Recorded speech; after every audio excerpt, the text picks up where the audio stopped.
Hi, welcome to Over 50 TV. My name is Lou Reyes. In today's episode of Over 50 TV, I'm going to tell you how to switch careers when you're over 50.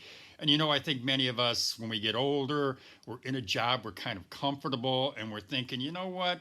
I'm just too old. I don't think I should make a change. I don't want to switch. What am I going to do? Well, in this episode, what I'll do is I'll share with you my 5-step process to make a transition from the career that you're in now to a new career. What I'm going to share with you are things that I learned from hiring hundreds of people and probably interviewing at least 10 times that many. And I've done that in a career that spanned about 20 years as the owner and publisher of a chain of business-to-business magazines, as the owner of a weekly newspaper, as an entrepreneur who has met and hired people from all walks of life. I'm going to share that with you. I'm going to give you some tips. I'll tell you how to make a transition, how to change careers when you're over 50, and that, my friends, that's up next right here on Over 50 TV.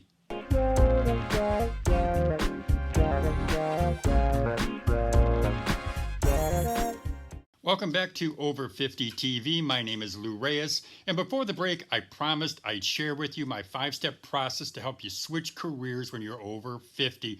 But before I give you those 5 steps, let me ask you to take this litmus test. Here's the test. Can you see yourself working in this current job 1 year from now? Can you see yourself working in this current position 5 years from now? If you can't see yourself doing one of those two things, then yes, my suggestion is to give serious thought to switching your careers. So now let me go ahead. Let me give you my 5 steps. Step number 1, you have to get over the fear of making the switch. And I hesitate to tell anyone they should do anything. But I will say this, most often the fear of the unknown overrides our desire to improve our situation. Fear of failure, it also plays a large part in our decision to stay pat and not move forward. To get over that fear, there are so many ways you can do that, like getting a career coach or watching self-help videos on YouTube or reading a book, or talking to those people that you trust and people who you believe will give you the advice that you need. But getting over those fears, the fear of making that switch, that's really the number one thing that you must do. You must do if you're going to make a switch. And I know a lot of us look at our age and we say, I'm over 50. Who's going to hire me? Am I going to set myself up for failure? Am I going to dream big only to realize small? No. What you need to do is get over that fear and make that leap, take that jump, and do it. Number 2, prepare financially for the switch. Now, when I say that, I'm telling you, or suggesting rather, that you save about 3 to 6 months worth of salary. That might be sufficient. Or maybe what you do is you just keep a small stash of cash in a little metal box in your closet, or maybe you keep it in the piggy bank. Now, you might be thinking, I know why he's recommending this. He's recommending this because if my career change doesn't work out, he doesn't want me to fall flat on my face. No, what I'm saying is this. By putting that cash and saving that cash, what I call ready cash, it makes sense because what it does is it makes those tough decisions a little bit easier, because in the back of your mind, that you've got something to fall back on. In the back of your mind that you've got money, that you're not poor, that you can make decisions smartly, that you don't have to worry, that there's no fear. Keeping some cash and preparing financially for good times, financially for bad times. It's always an insurance policy. It takes away the stress, and it can help you to make those decisions that are right for you. Step number 3, become completely knowledgeable about the new career. Now, ask yourself, what does this job require? What knowledge do I need? What skills should I possess?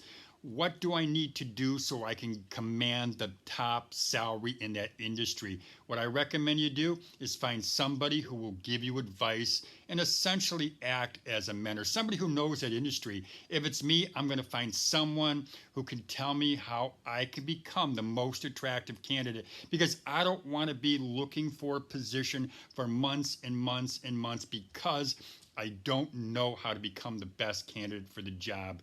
But again, you want to become very knowledgeable in that position. And when you sit down with that interviewer, you want them to know that, yeah, you're sitting in front of them and you have the skills, the knowledge, and the expertise that they need. Step number 4, be willing to take what I call an in-between position. Now, an in-between position is a position that you take that's one step before the position that you ultimately want. And let me go ahead, let me give you an example. Let's say that in the back of your mind, you always wanted to become a CPA, but your career path, it took you into retail management. You're in retail management and eventually you decide that you want to leave, you don't like retail, you're not happy, and you believe that your dream, realizing your dream as a CPA is where you ultimately want to be. Now, it's going to take time to get there. So why not take a few basic accounting courses to qualify you as a bookkeeper? Now, after you get a job as a bookkeeper, you can continue your education and eventually become a CPA. A few reasons I like this in-between strategy is you're getting your foot in the door. You're not just dipping your toe. You're also making money while you're doing the job. And then, of course, you're learning firsthand what that job entails.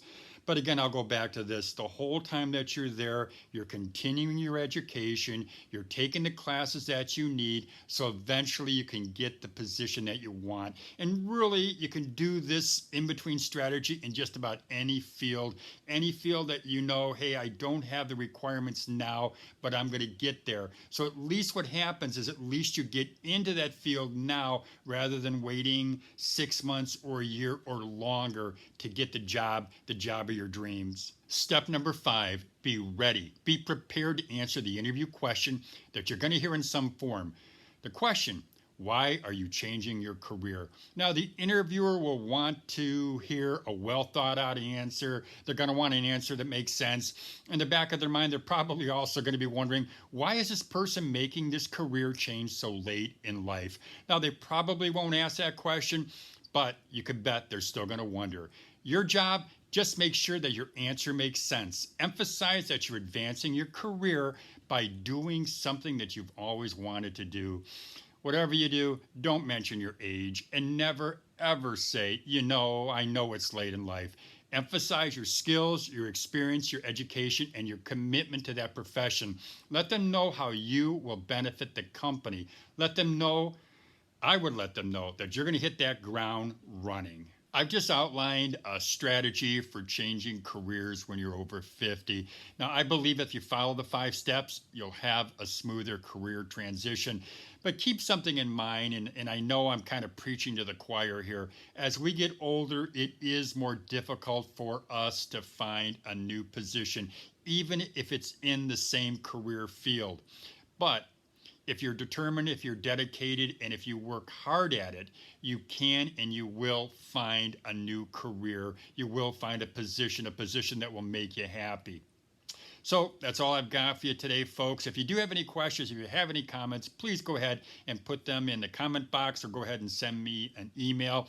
One thing I want to ask you before I forget, please go ahead and subscribe to Over 50 TV. If you want to get our latest updates, hit that little bell. There's a little bell down there.